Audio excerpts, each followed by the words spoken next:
신앙생활은 종종 전투하는 일로 비유가 됩니다. 그래서 고된 훈련을 통해서 준비된 군사들이라도 삶의 현장에서 수없이 마귀의 공격을 받습니다. 그래서 문제는 우리가 예수님을 통하여 얻게 되는 이러한 신앙의 승리는 미래에 성취되는 것일까? 그렇지 않으면 현재 이미 얻은 것일까? 이것이 우리에게 고민이 됩니다. 예수님을 통하여 얻은 그리고 얻는 승리에 관하여 말할 때 대부분 그리스도인들은 미래적인 언어로 표현을 하곤 합니다. 예를 들면 우리가 신앙의 승리를 얻게 되는 시기는 결국 우리가 이 세상을 떠날 때거나 혹은 장차 어느 날 예수님께서 이 세상에 다시 오실 그때일 것입니다 라고 말합니다. 그러니까 신앙의 승리를 얻게 되는 시기가 우리가 이 세상을 떠나거나, 여러분들이 이제 나이가 많아서 이제 천국으로 가거나, 혹은 예수님이 여러분 살아계실 때 예수님이 다시 오시면 이제 그때 우리의 승리를 얻게 될 것이라는 것입니다. 그러나 요한복음에 의하면 미래는 이미 여기에 현재적인 능력과 힘으로 와 있다. 그러니까 미래는 이미 여기에 와 있다는 거예요. 그래서 승리는 미래에 누릴 것들이 아니라 승리는 지금 존재한다. 승리는 지금 이 자리에 이 시간에 현재 날마다 존재한다. 이것을 여러분들이 알고 계셔야 이 세상을 살아갈 힘을 얻을 수가 있습니다. 그러니까 여러분들의 믿음이 미래에만 적용되어 있다 보니까 조금만 마음은 내가 빨리 죽어야지 천국까지, 죽어야지 천국까지, 이런 소리를 하시지만은 우리는 이미 천국을 살고 있는 거예요. 근데도 또 천국을 가야 된다는 것만으로 하다 보니까 현실을 도피하게 되고 자꾸 먼 미래만 바라보면서 살아가다 보니 기쁨이 없고 은혜가 없는 거예요. 심지어 부활과 영생마저도 지금 여기에 와 있다. 부활과 영생이 지금 여기에 와 있다. 이렇게 요한복음은 선언을 하고 있습니다. 그래서 오늘 제가 전할 복음 하나님의 말씀의 주제는 예수님은 부활과 영생을 현세에 주시는 분이시다. 그래서 첫 번째로는 예수님은 죽음에 대한 최후의 승리인 부활을 주신다.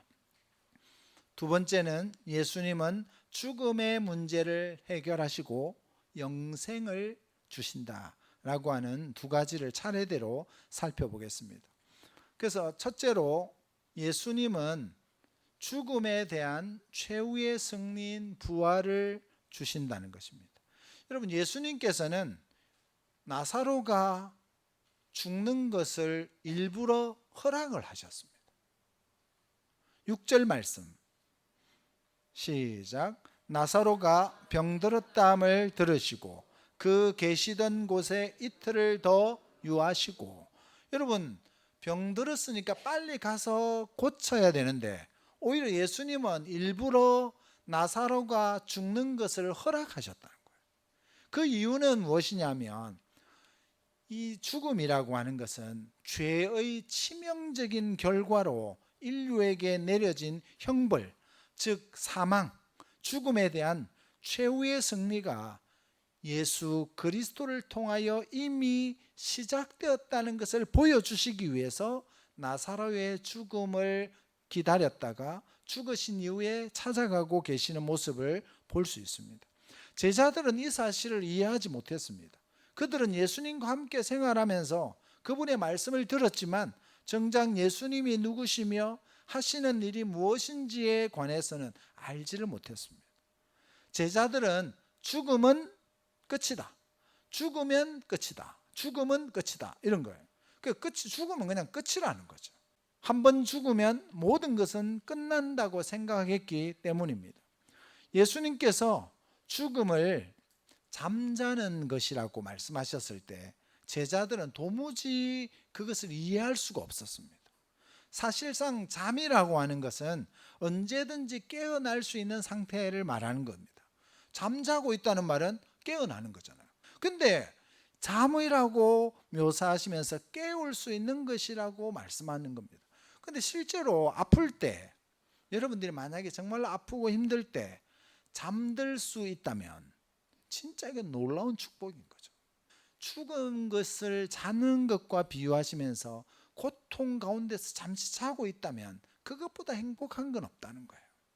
예수님께서 깨워주실 것이고 하나님이 언젠가는 깨워주실 것이니까. 그러니까 여러분, 우리가 이 예수님의 말씀을 잘 기억해서 죽음은 잠자는 것과 같다라고 예수님이 말씀하십니다. 언젠가는 깨워주실 것이기 때문에 그렇습니다. 예수님께서 가르치시는 좋은 소식은 죽음이 최종적인 세력이 될 수 없다. 죽음이 모든 사람을 절망에 빠뜨리고 이제 끝났다라고 말하게 할 수 없다는 거예요. 죽음이 끝이 아니라는 것입니다. 예수님께서 가르치시는 좋은 소식은 죽음이 최종적인 세력이 될 수가 없고 예수님께서 부활이요 생명이라고 선언하고 계신다는 것입니다. 그렇기 때문에 예수님만이 사람을 죽음으로부터 깨어나게 할 수 있다고 말씀하시는 것입니다. 이러한 이유로 11절 말씀에 보면 우리 친구 나사로가 잠들었도다. 그러나 내가 깨우러 가노라. 나사로가 잠들었는데 내가 깨우러 간다 이렇게 말씀하셨습니다. 여러분, 마르다와 예수님의 제자들 그리고 대부분의 유대인은 모두가 미래적 부활을 믿었지만 사두개인들은 부활을 믿지 않았습니다. 마르다는 오라비 나사로가 미래의 어느 날엔가 부활할 것이라는 사실을 결코 의심하지 않았습니다. 24절 말씀 시작. 마르다가 이르되 마지막 날 부활 때에는 다시 살아날 줄을 내가 아나이다.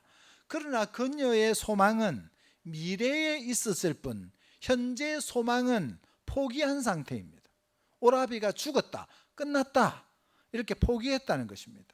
그래서 그녀는 예수님께서 조금만 일찍 오셨더라면 자기의 오라비는 죽지 않았을 것이라고 말했던 것입니다. 마르다의 말은 이런 것이죠. 주님, 이제 늦었습니다. 주님, 이제 늦었습니다. 이것이 마르다의 솔직한 심정이었습니다. 여러분, 죽음이란 것을 다시 한번 생각해 보십시오.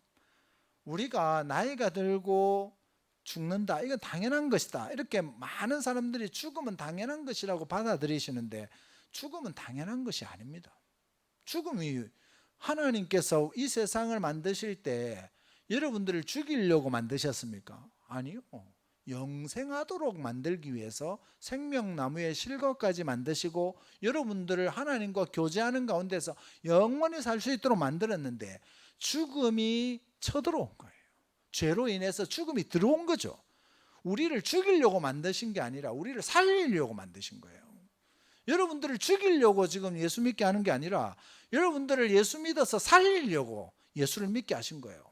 여러분들 살기 위해서 믿어야 됩니다. 내가 죽으려고 예수 잘 믿어가 죽어가지고 천국 가야지가 아니라 예수 잘 믿어서 천국 가면 영원히 사는 거예요. 그걸 영생이라고 하는 거죠.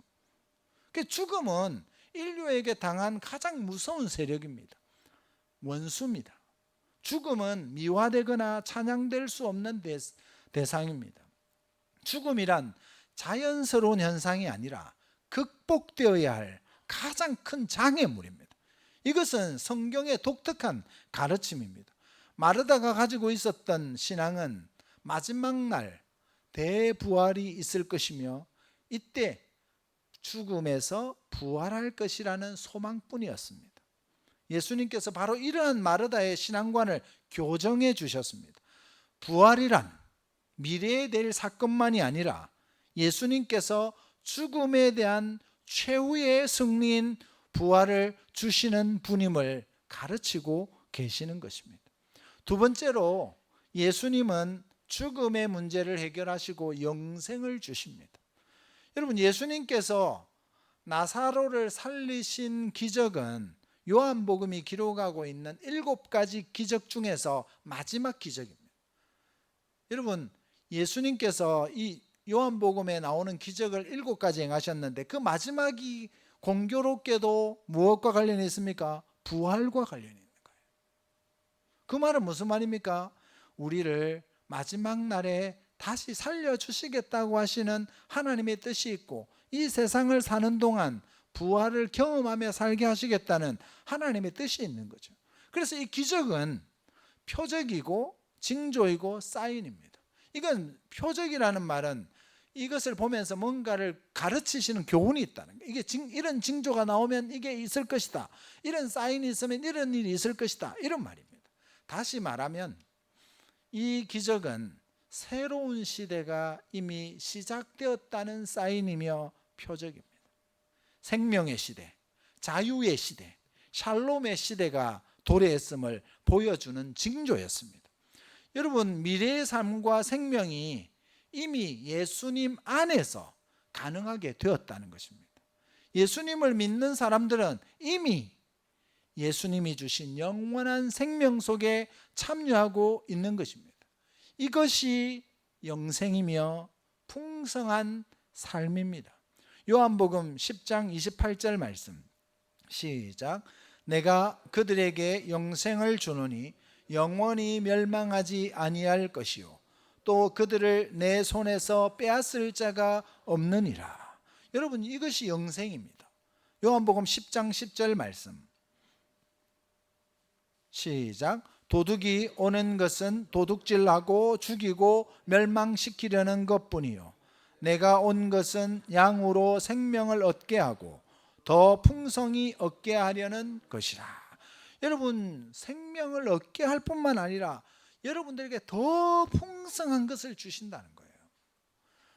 근데 하나님 믿으면서 막 죽으면 천국에나 가야지 이렇게 사는 삶이 아니라 살아있으면서 이미 부활을 경험했고 그리고 영생을 누리면서 이 세상에서 하나님이 주시는 풍성한 것을 받아 누리다가 천국에서도 또 더 좋은 것으로 공급해 주시는 분이 하나님이라는 거예요. 왜 자꾸 우리는 미래에 받을 것만 생각하느냐는 거죠. 지금 이미 우리는 하나님의 부활과 영생을 경험하면서 살아가고 있는 겁니다. 이러한 삶과 생명은 육체의 죽음을 통해서도 결단코 뺏기거나 사라지지 않습니다. 이 생명을 소유한 사람들은 결코 멸망하지 않습니다. 항상 삽니다. 26절 말씀 시작. 무릇 살아서 나를 믿는 자는 영원히 죽지 아니하리니 이것을 내가 믿느냐? 여러분, 믿습니까? 살아서 믿는 자는 영원히 죽지 않아요. 여러분, 죄에 대해서는 죽었는데 의에 대해서는 살아났잖아요. 여러분, 세례 받을 때 내가 예수님을 믿음으로 세례를 받을 때 나는 다시 살아난 거예요. 예수님을 인격적으로 영접한 사람은 부활을 경험한 거예요. 살아난 거예요. 여러분, 부활하신 거예요. 첫째 부활이라고, 그걸 첫째 부활이라고 하는 거예요. 그리고 우리가 마지막 날 천국에서 다시 살아나는 것은 둘째 부활이라고 하는 거예요. 둘째 부활은 마지막 부활이라는 거예요. 우리는 부활을 경험한 겁니다. 영원히 죽지 않습니다. 왜냐하면 신자가 육체적으로 죽을 때라도 그는 생명의 주시며 생명 그 자체이신 하나님과의 교제를 계속하기 때문에 우리는 육신적으로는 죽었다 할지라도 영적으로는 죽지 않는 것입니다. 하나님과의 계속적인 교제와 사귐이 곧 영원한 삶의 본질입니다. 우리 요한복음 17장 3절 말씀 시작. 영생은 곧 유일하신 참 하나님과 그가 보내신 자 예수 그리스도를 아는 것이니이다. 영원히 사는 것은 유일하신 참 하나님과 그가 보내신 자 예수 그리스도를 알고 교제하고 믿고 살아가는 것. 그러면 이미 그 사람은 영생을 누렸다는 거예요. 그래서 요한 1서에도 보면 뭐라고 합니까? 그 요한 1서에 있는 교인들을 향해서 너희에게 영생이 있음을 알게 하려 함이라. 우리가 영생을 이미 가지고 있다는 거예요. 이 의미들을 여러분 잘 이해하셔야 돼요. 영생은, 영원히 사는 것은 하나님과 예수 그리스도를 믿는 겁니다. 그럴 때 영생이 있다는 거예요. 이미 여러분들은 영생을 받은 겁니다. 믿습니까? 정말로 하나님의 은혜가 여러분들에게 그런 은혜가 느껴지시길 바랍니다. 그래야 하루하루가 더 행복해요. 왜냐하면 나는 부활을 사는 사람이고 영생을 누리는 사람이니까 내 삶이 얼마나 행복하겠어요. 그러다가 이 세상에서 잠시 우리 육신이 죽어서 끝나더라도 우리는 하늘나라에서 영원히 사는 거예요. 그래서 사는 사람은 영원히 죽지 않는다. 예수님을 믿는 자들은 영원히 죽지 않는다. 그리고 우리는 이미 영생을 누리면서 삽니다. 그래서 여러분 행복하게 사십시오. 이미 불안해서 내가 죽어봐야 천국 갈지 안 갈지 알겠다 이렇게 말씀하지 마시고, 나는 예수 믿어서 영생을 누렸고 나중에 영원히 천국에서 살 거다, 확신을 가지고 사셔야 되는 거예요. 믿습니까? 그런 믿음을 가지고 살아야 하루하루가 기쁜 거죠. 그러나 나사로가 다시 살아났던 것은 최후의 부활이 아니었습니다. 그 사건은 오직 예수님이 생명의 권원이시며 예수님이 생명을 주시는 분이시며 예수님이 생명 그 자체이심을 알려주는 사인이며 표적인 것입니다. 다시 말해서 나사로가 이 세상에서 다시 죽게 된다 하더라도 새로운 시대는 이미 시작되었다는 사실에 대한 징조입니다. 사람은 부활했다가 다시 살아났다가 죽는 사람들도 있습니다. 잠시 깨어나는 사람들도 있습니다. 세상에 많습니다. 그러나 우리가 잠시 살아났다고 해서 영원히 죽지 않는 것이 아니기 때문에 나사로도 예수님께서 살려주셨지만 또 나중에 돌아가셨거든요. 그러니까 우리가 여기서 기억해야 될 것은 예수 그리스도를 통해서 새로운 시대가 왔구나, 부활의 시대가 왔고 영생의 시대가 왔구나, 이것을 알게 해주시기 위한 하나님의 징조라는 것입니다. 예수님의 가르침의 중심 골자는 새로운 생명을 얻기 위해서는 최후의 부활 때까지 기다릴 필요가 없다는 것입니다. 영원한 생명, 즉 부활의 생명은 지금 예수 그리스도 안에서 가능하게 되었다는 것입니다. 이 세상에서 우리가 믿음으로 말미암아 영원한 생명을 얻었다고 해서 이 세상에서 죽음을 맛보지 않는다는 말은 아닙니다. 요한복음이 강조하고 있는 부활은 현재적 부활입니다. 현재 부활을 누리라는 것입니다. 누구든지 예수를 믿으면 영원한 생명이 바로 지금 주어진다고 선언하신 것입니다. 현재적 부활은 매우 생소하고 아마 여러분들에게 충격적으로 들리기도 할 겁니다. 그렇다고 해서 마지막 날에 있게 될 부활을 부인하는 것이 아닙니다. 오히려 정반대로 현재의 부활을, 첫째 부활을 경험한 사람은 마지막 둘째 부활의 미래적인 최후의 부활도 믿게 된다는 것입니다. 성경은 현재적 승리를 말하는 동시에 마지막 날에 있을 부활도 가르치고 있습니다. 예수님께서 마르다에게 이 사실을 말씀하고 있습니다. 25절 말씀 시작. 예수께서 이르시되 나는 부활이요 생명이니 나를 믿는 자는 죽어도 살겠고. 나사로가 다시 사는 기적은 예수님께서 주시는 생명에 대한 하나의 표적이요 징조입니다. 그래서 예수님께서는 육체의 죽음을 극복하게 될 생명, 즉 미래의 부활이 가져다 줄 생명을 약속하고 계신 것입니다. 미래의 부활이 있다는 것을 믿는 신앙은 우리의 현재의 삶을 더 겸손하게 만듭니다. 우리는 지금 모든 것을 다 소유했다고 할 수는 없습니다. 우리가 아무리 열심히 믿고 우리가 지금 아무리 적극적으로 주님을 의지한다고 하더라도 우리의 생명은 완전할 수 없습니다. 하나님께서는 하나님의 시간을 갖고 계시기 때문입니다. 그러니까 우리는 하나님의 시간표에 맞춰야 되는 거죠. 내 시간표에 맞추는 것이 아니라 하나님이 나를 부르실 때 내가 어떻게 살다가 가야 될까를 거기에 맞춰야 되는 것이지, 내가 지금 이 세상에서의 삶에 맞추어서만 살다 보면 마지막 순간에 후회할 날이 온다는 거예요. 그러나 분명한 한 가지 사실은 현세에서 우리는 결코 죽음을 두려워할 필요가 없게 되었다는 것입니다. 신자들은 이미 영원한 생명을 갖고 있기 때문입니다. 그래서 최후의 부활은 현세적 신앙생활의 원동력이 됩니다. 나사로의 살아남은 하나님의 영광을 나타내었습니다. 하나님의 영광은 하나님께서 죄와 그 죄의 파괴적 영향력인 죽음과 질병을 정복하고 극복하실 때 나타납니다. 4절 말씀, 우리 11장 4절 말씀 시작. 예수께서 들으시고 이르시되 이 병은 죽을 병이 아니라 하나님의 영광을 위함이요 하나님의 아들이 이로 말미암아 영광을 받게 하려 함이라 하시더라. 나사로를 살리심으로 죄와 죽음과 질병의 세력이 완전히 꺾이게 되었습니다. 그리고 그곳에 하나님의 하나님 되심이 온 천하에 드러나게 되었습니다. 이것이 하나님의 영광이라는 거예요. 여러분들이 하나님을 하나님 되게 만드는 거예요. 내가 하나님을 믿었더니 하나님이 이렇게 나를 살려주셨더라. 그래서 하나님은 대단히 위대하고 높으시고 우리가 절대적으로 믿어야 될 분이다라는 것을 여러분의 삶으로 보여줄 때 하나님이 하나님 되시는 거예요. 사람들이 볼 때 와, 저 사람은 진짜 하나님 제대로 믿네 라고 할 때 하나님이 영광을 받으시는 거예요. 예수님께서 하신 일은 하나님의 영광을 드러내는 것이었습니다. 하나님의 영광이 드러나게 됨으로써 예수님께서 사람들의 칭송이나 존경을 받은 것은 아니었습니다.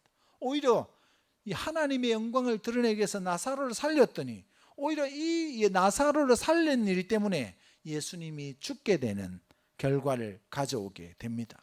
예수님께서는 자기의 죽음을 자기가 영광스럽게 되는 때로 묘사하고 있습니다. 요한복음 12장 23절 말씀 시작. 예수께서 대답하여 이르시되 인자가 영광을 얻을 때가 왔도다. 이 말은 예수님이 십자가에 죽으실 때가 왔다는 것입니다. 자기의 죽음이 하나님께 영광이라는 것입니다. 이것이 요한복음서가 제시하는 역설적인 진리 중에 하나입니다. 나사로를 살렸으니까 오히려 영광받고 존귀가 높아져서 예수님이 더 잘 돼야 될 것 같은데 그 일로 인해서 예수님이 죽으시게 된다는 거죠. 그러나 그 죽음으로 인해서 하나님께서 영광을 받으신다는 것입니다. 이것이 이런 신비한 이런 아이러니가 성경의 중심 메시지를 형성하고 있습니다. 그래서 예수님의 죽음과 고난은 다른 사람을 생명으로 일으키기 위한 사건입니다. 생명이 있는 곳에 영광이 있습니다. 예수님의 고난은 곧 그 자체가 영광이었습니다. 오직 그리스도만이 유일한 생명이시니 영광 받으시기에 합당하다는 것입니다. 여러분, 생명이 있는 곳에 영광이 있습니다. 여러분들이 사람을 살릴 때 거기에 하나님의 영광이 있는 거예요. 교회가 얼마나 크냐? 뭐가 중요합니까? 한 영혼도 못 살리면 그게 무슨 하나님께 영광이 됩니까? 사람을 살리는 곳에 하나님의 영광이 있는 거예요. 사람을 못 살리면 교회가 엄청 크고 대형 교회라 하더라도 메가처치가 돼도 하나님 살리는 사람이 없으면 하나님께 영광이 되지 못합니다. 그러나 시골의 작은 교회라 할지라도 한 영혼을 살리는 교회는 하나님이 영광 받으시는 교회가 되는 거예요. 사람을 살리는 교회. 사람을 살려야죠. 시골에 있으면 못 살리고 도시에 있으면 살립니까? 살려야죠. 사람을 살리는 교회가 하나님의 영광을 받는 거예요. 그런 교회가 하나님이 쓰시는 겁니다. 우리 위중교회가 하나님께 쓰임받는 그런 생명을 살리는 교회 되기를 축복합니다. 여러분들이 하나님께 그렇게 쓰임받는 일꾼들이 되시기를 축복합니다. 사랑하는 성도 여러분, 예수님은 죽음을 극복하시고 최후의 승리인 부활과 영생을 미래가 아닌 지금 이 순간 여러분들에게 주셨습니다. 우리가 부활을 믿고 우리가 영생을 믿는 믿음으로 산다면 우리의 신앙생활에 큰 힘과 원동력이 될 것입니다.